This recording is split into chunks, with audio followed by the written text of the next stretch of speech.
Aksi selamatkan babi yang menjadi sorotan suku Batak. Salah satu jenis binatang yang sangat penting bagi suku Batak adalah babi. Tapi di tahun 2020 binatang yang satu ini pernah terancam dimusnahkan. Ada apa dengan babi? Massa yang mengatasnamakan gerakan Selamatkan Babi menggelar unjuk rasa damai di depan kantor DPRD Sumatera Utara pada Senin, 10 Februari 2020.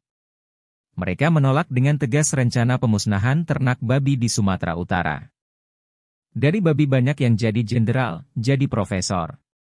Babi juga yang mendanai kampanye para caleg, kata Ketua Komunitas Selamatkan Babi, Boasa Simanjuntak, saat melakukan unjuk rasa. Aksi unjuk rasa Selamatkan Babi ini terjadi sebagai respon terkait beredarnya isu bahwa Gubernur Sumut Edi Rahmayadi menyatakan akan memusnahkan babi di Sumut untuk mengatasi virus ASF. Isu pemusnahan babi muncul pasca wabah African Swine Fever, ASF, atau demam babi Afrika dan Hock cholera. Pemusnahan babi dianggap bisa mencegah penyebaran virus yang telah membuat ribuan babi mati. Boasa menduga ada konspirasi di balik wabah ASF dan Hock cholera. Dia mendesak polisi melakukan penyelidikan masuknya virus yang menyerang babi di Sumut. Apalagi, kata Boasa, beternak babi menjadi salah satu mata pencaharian warga. Kalau sumber penghasilannya dimusnahkan, banyak warga yang terancam ekonominya, kata Boasa. Massa yang didominasi kaum ibu ini meminta wakil rakyat memikirkan nasib mereka yang hidup bergantung pada binatang ternak bermoncong panjang itu. Selamatkan babi. Kami menolak pemusnahan. Babi punya kedaulatan dan bagian dari adat dan budaya suku Batak, khususnya saat suku Batak mengadakan acara adat. Kami menuntut Presiden menyelesaikan kasus virus babi ini, teriak orator aksi dari atas mobil komando. Sementara itu pemerintah Provinsi Sumatera Utara, Pemprov Sumut, menegaskan tidak akan melakukan pemusnahan ternak babi untuk menghentikan virus African Swine Fever, ASF. ASF kini sedang mewabah di 18 kabupaten kota di provinsi itu.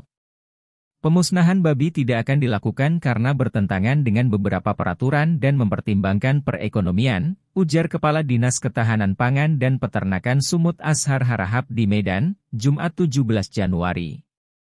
Menurutnya Gubernur Edi Rahmayadi tidak ada mengeluarkan pernyataan untuk memusnahkan babi di Sumut. Ashar menegaskan, tidak dilakukannya pemusnahan babi mengacu pada adanya peraturan pemerintah, PP, Nomor 29 Tahun 2012 tentang Kesejahteraan Masyarakat Veteriner dan Kesejahteraan Hewan, Bab 3 Kesehatan Hewan Pasal 83, Pasal 99.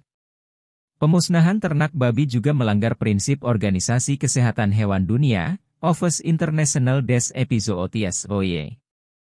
Pemusnahan ternak babi juga melanggar prinsip Organisasi Kesehatan Hewan Dunia, Office International des Epizooties OIE. Pemprov Sumut juga menyadari bahwa pemusnahan merugikan masyarakat peternak babi di Sumut, katanya. Oleh karena itu, ujar Ashar, masyarakat peternak babi tidak perlu resah karena Gubernur Sumut tidak ada mengeluarkan pernyataan untuk memusnahkan babi di Sumut. Dia mengakui hingga saat ini belum ditemukan obat virus ASF sehingga Pemprov Sumut melalui tim unit reaksi cepat terus melakukan berbagai langkah pencegahan. Pencegahan dimulai dengan melakukan pembersihan dan penyemprotan kandang babi untuk menekan meluasnya virus ASF. Kemudian melakukan pengetatan lalu lintas babi, antar desa, kecamatan, kabupaten, kota, dan provinsi. Langkah-langkah penanganan itu berhasil mencegah kematian babi yang lebih banyak akibat virus ASF, katanya. Jumlah kematian babi di Sumut yang rata-rata 302 ekor per hari itu tercatat terendah di sejarah virus ASF yang menyerang babi di beberapa negara. Hingga saat ini, jumlah babi yang mati karena virus ASF di Sumut sekitar 39.000 sampai 42.000 ekor. Itulah isu yang sempat membuat suku Batak heboh dan marah karena pernyataan yang dianggap keliru akan memusnahkan babi. Jangan lupa subscribe, like, komen dan share. Mau lihat? Horas.